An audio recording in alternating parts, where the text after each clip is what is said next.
Hey y'all. Well, I'm back.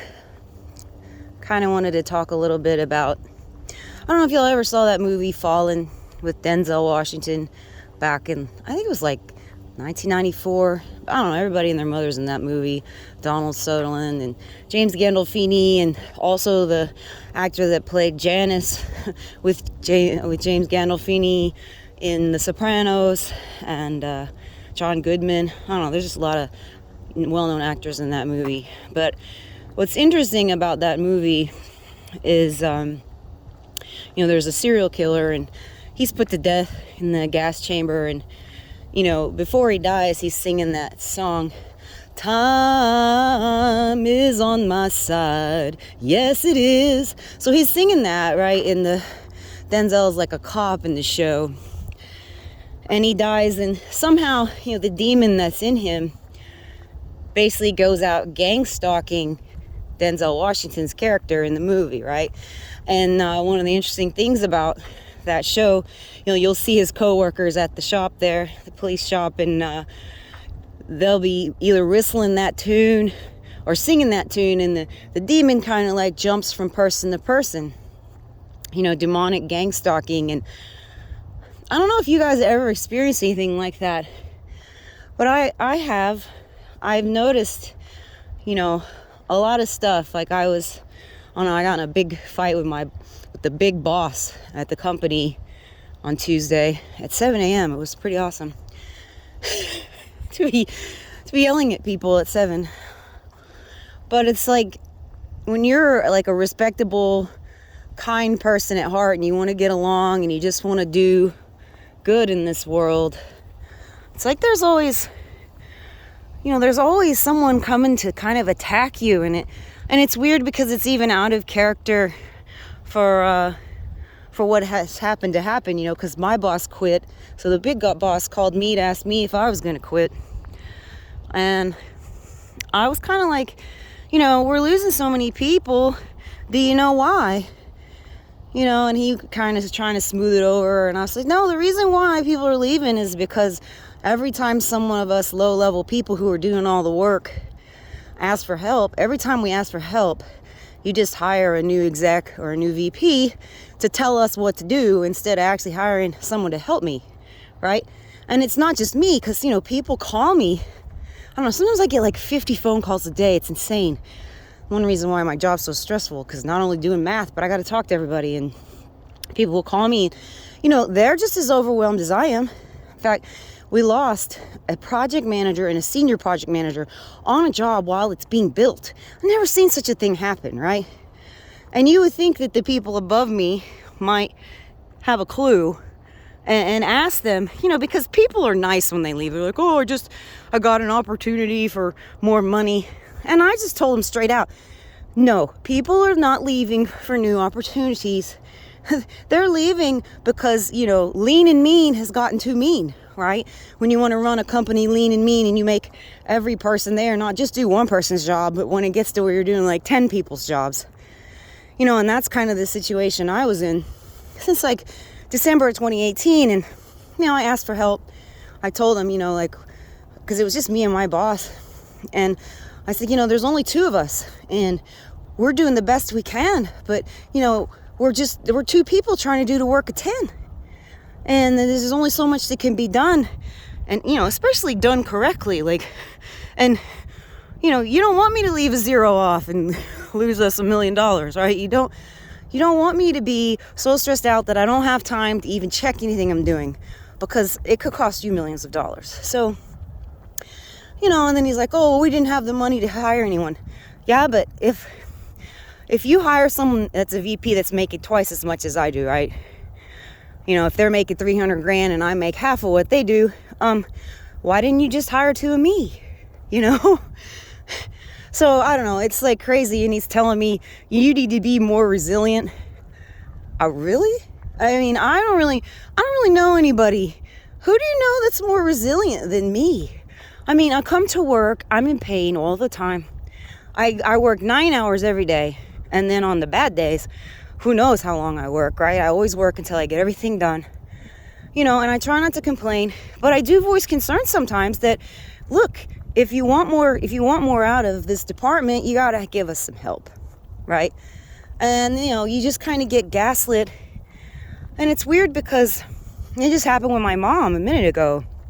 We were talking about her family, which is a freaky piece of work, right? And, like, my mom is not a bad person, except for, what the saying that it only takes good people to do nothing for evil to succeed or to triumph. And that's pretty much fitting with her. I mean, she defends her family when I can't even understand it. We were talking about her father, and her father had been cheating on my grandmother when they were young, right? Like, my mom was 5 and my uncle was 3.5, and they had a baby that was born, and it had a liver disease that it killed the baby at 5 months old. The baby died, and my granddad was out running around on my grandma, and apparently the story was that he quit cheating on her when the baby died because he thought it was God's punishment. And yeah, he quit for a while. But I remember when my sister was born, I was 3.5, and my grandma came down to take care of me. And we were living in Houston at the time. I remember my grandma and my dad talking, and my grandma saying that, she found out my granddad was cheating on her again. And I think she was about 50 years old. And she was there with us, I don't know, for a few weeks. And I just remember her being in a really bad mood. And I remember thinking, I need to be a good girl and not get in any trouble because grandma was so upset. And she went home from taking care of me when mom was having my sister, and she had 2 massive heart attacks right in a row, and it destroyed the bottom half of her heart. And I was just talking to my mom about it. She was like, "Oh, that's not true." And I was like, "Yes, it is. I was there." "Oh, you were only 3.5. Mom, oh, that's just your opinion." "No, Mom, I was there. It's not my opinion." And I just kind of got frustrated with her because it's like, I was there. Okay? I was literally there. And I may be a bitch, but I'm not a liar. And if I do something wrong, I admit I do it. And I'm sorry for it. But my mom and her family, that's not how they are, right? It's close ranks and shut up. And, the men in the family can do whatever they want to do. I think it's kind of a Slavic thing. They're allowed to cheat and do whatever they want. Because we were talking about how my granddad was really jealous, very jealous, because my grandmother was beautiful, beautiful woman, and he was like a multimillionaire. He'd worked himself into, from nothing, came from Czech Republic or Czechoslovakia, and come here and work himself into being a millionaire. And he was always worried about my grandma cheating. And I said, well, it's because he was cheating. I was like, because any guy I've ever met that has ever accused me of cheating, that's the guy, who knocked up the waitress at the restaurant kind of thing, which has actually happened to me. So, but she starts defending her father. And I'm like, you are just, why are you on their side? I mean, it's the same thing so my mom's other brother, my Aunt Priscilla, when she was pregnant, she lost twins at 5 months. She had a bad miscarriage and the twins died. And, my uncle responded by going out and cheating on her, because that's the thing to do, right? That's how you keep your marriage together. That's how you be a good Christian man. That's how you, fix all situations is, when your wife is upset and sad, you just go find a new one, right? And, I remember distinctly as a young girl, sitting at the table with the adults, the women talking, and they would be talking about men and I'd be listening. And they'd be saying how, Priscilla dumped Uncle Emil and just dumped him and never looked back, would never take him back. And I remember being a little girl thinking, go Aunt Priscilla, I wouldn't take him back either. And there's just some things that are unforgivable. And that's one of them, right? That is just absolutely unforgivable. And I remember this woman that he paraded around the family, right? And he paid for her to go to law school, and he paid for her daughter to go to college, right? And this is the same uncle that forced me into the Army and forced me to go to West Point because they wouldn't pay for my college. But he paid for this, whore and her daughter to go to college, but nothing for his own flesh and blood, right? But my mom likes to defend her brothers, and to be There is nothing defensible about cheating on your wife when you have a baby that's dying, or cheating on your wife when she has a miscarriage, And I just remember sitting at the table, and my grandma and mom would be like, Priscilla should forgive him. And I remember thinking to myself, and you're not really allowed to talk when you're little. And I'll be like, note to self, I would never forgive anyone for doing that to me. And I was proud of her. She just went and got a job at a trucking station. She was like their dispatcher, and she worked at that trucking station for 35 years until she died. And my uncle kind of always wanted her back, kind of thing, and tried to a little bit look out for her, because he has so much money because of my granddad. He passed the business when he died. He passed the business on to my two most awful uncles, and they use their money to bludgeon people and get what they want. They didn't actually care about anyone, but they care about their dicks, and that's about it, right? They're lining up their next they're lining up the next hole, kind of thing, right? That's what they care about. They don't actually care about family. They don't actually care about their own blood, because the two uncles that inherited the shop, they don't have any children. So Cassandra and I and my two cousins, Bradley and Byron, we should have been, asked to work in the business, so we could have kept the family business. And, they could have left us something, but they didn't. They got married again and to a gold digger, and the gold digger took everything for her kids. And that's what my Uncle Brian did, that died in 2020.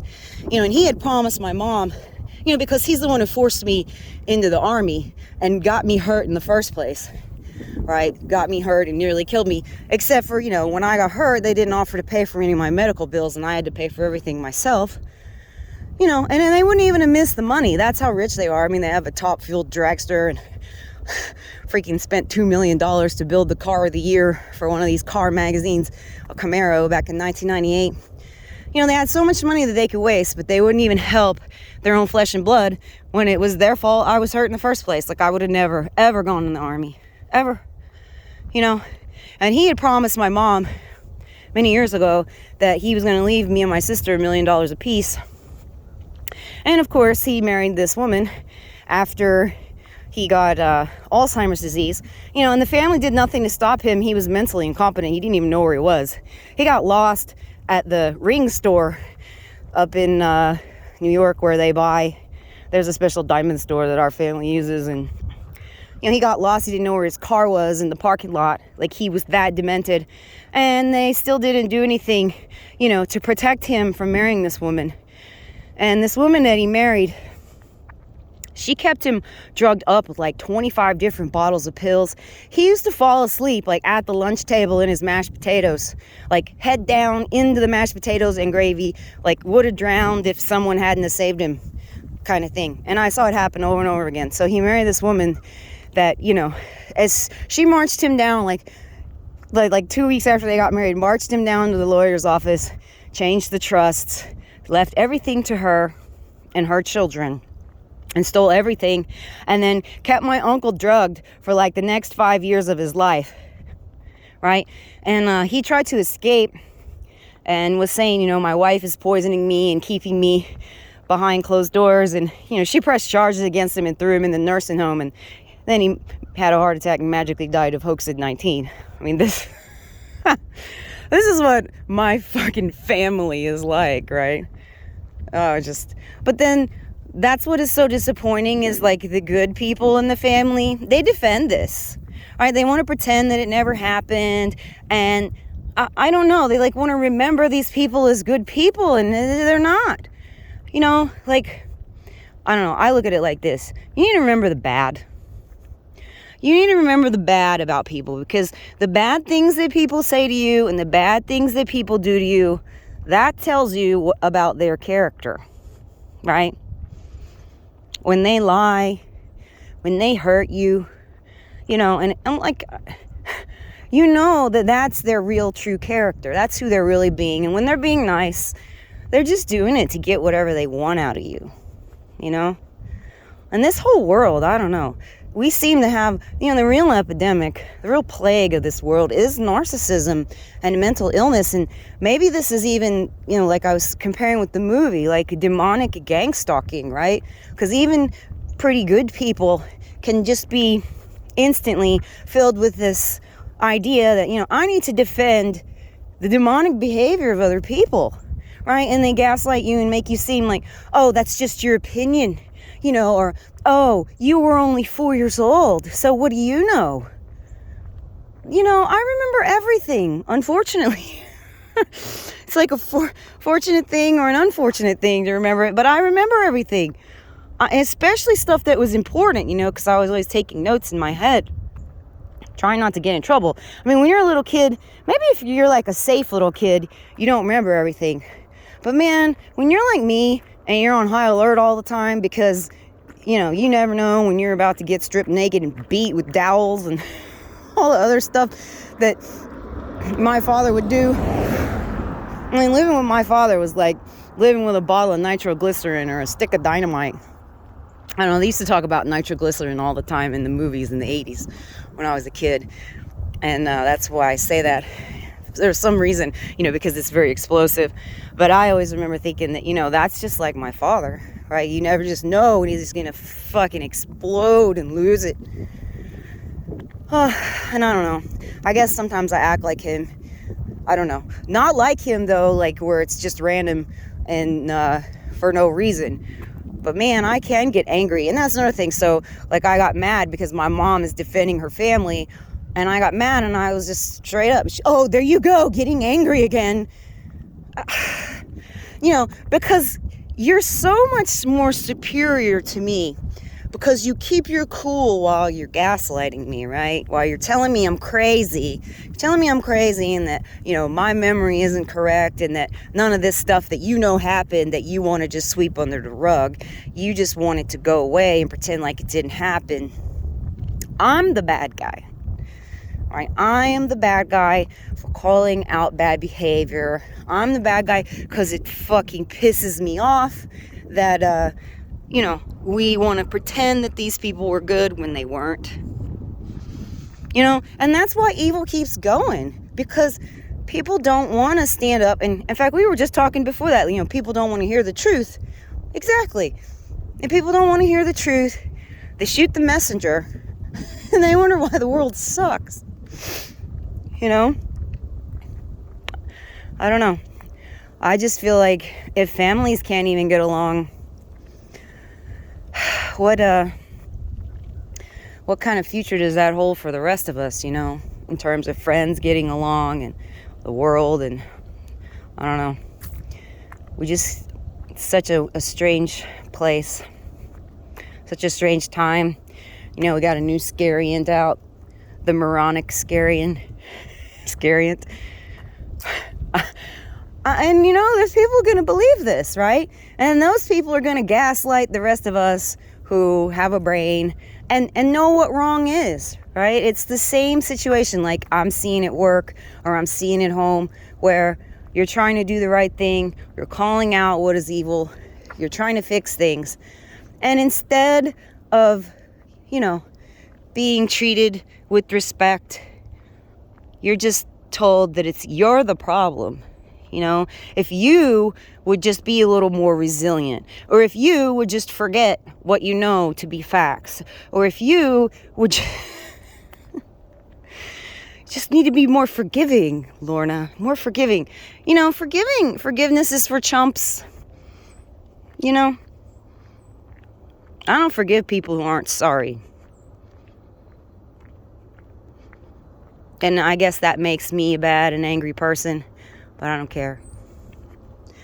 I need to remember what you did. Right? Turn the other cheek. Why? So someone can slap you again? I don't think so. So anyways, those are just my musings for this morning.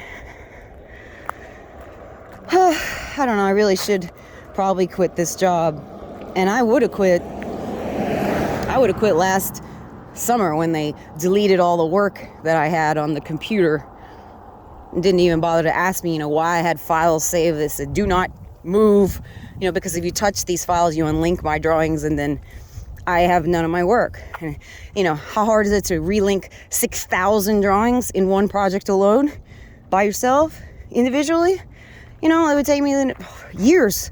Like when you delete 3 years of someone's work, I probably should have quit then, but the reason I haven't is because of what's going on in this world. I've been trying to just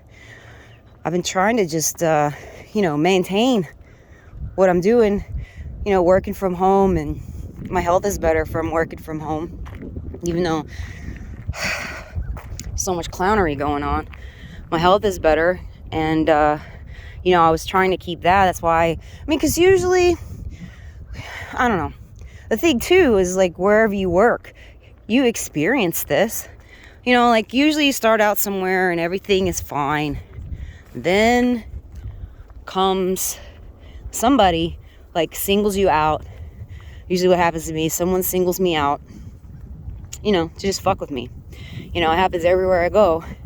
And I'll be working so hard and doing such good. And, it's usually someone who's slightly above me that, isn't that good. And, instead of just keeping their mouth shut and being happy that I make them a lot of money, they start,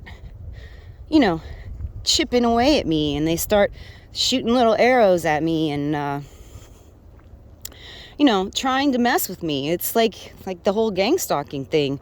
And I don't even know if that's real, but it's kind of what it feels like, right? You start getting targeted and you're like, how can you be mad at me? I just won you a $269 million job. Really? I had this one boss that says to me, he's my age too, but he was the owner's son, so of course he's in charge. He's like, Lorna, I could never do a concrete estimate like you do. I don't know how you even do it. You come up with the answer like the sub would. But he's like, I'm going to need you to stay after work for 2 hours every day for, estimating additional instruction. And I was just like, in my brain, I'm thinking, I can't even believe he's saying this to me. And he's like, I need you to commit to change, And so, I put on my acting hat and I was like, yes, sir, I'm committed to change, And in my brain, I'm committed to change. I'm about to drop my resignation, which I did the next day. And the funny thing is I left that company and they were calling me, when do you want to come back? I didn't realize how much work you were doing. Yeah, you didn't realize that, you fired the civil engineer and you gave me his job and my job that I already had, doing all the concrete and roofing and things like that. You fired them. You gave me their work. You didn't give me any extra money, nor did you give me any extra time off. And now you're bitching because he was mad at me because I don't know. I'm not colorblind, but I just don't care that much about color in terms of matchy stuff. So he was mad at me because the blue that I used on my spreadsheet was not the blue that he was using on his spreadsheet. When you go to those colors there in Microsoft Excel, there's a lot of blues, right? So I just picked the one that I thought was the closest, right?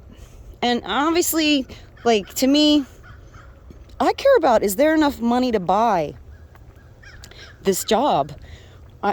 Who cares? Change the color. I don't care.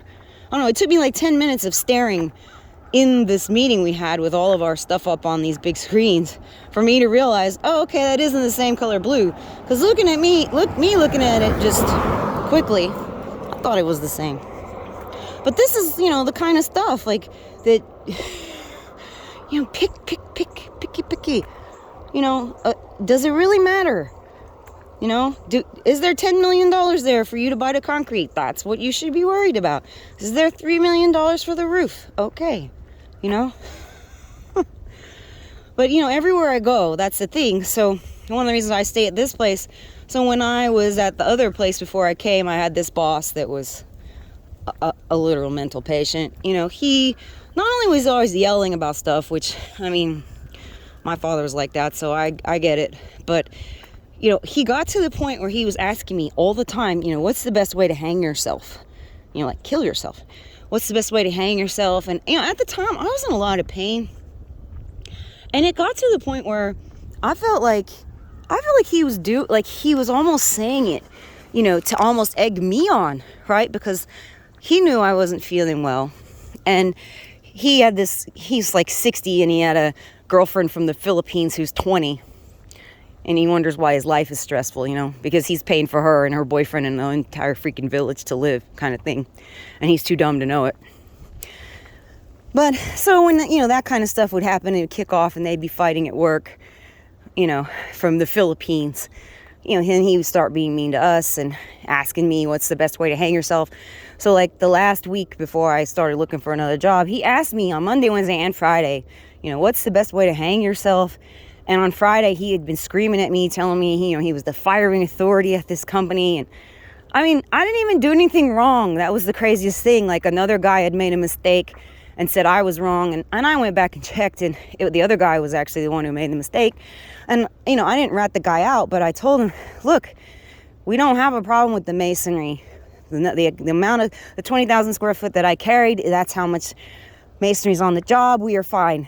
We didn't have to talk to the owner because we thought we had a mistake, but we didn't. The guy that checked my work, he had the wrong scale on the drawing. So he said there was 40,000 square foot, which would have been like a $350,000 problem.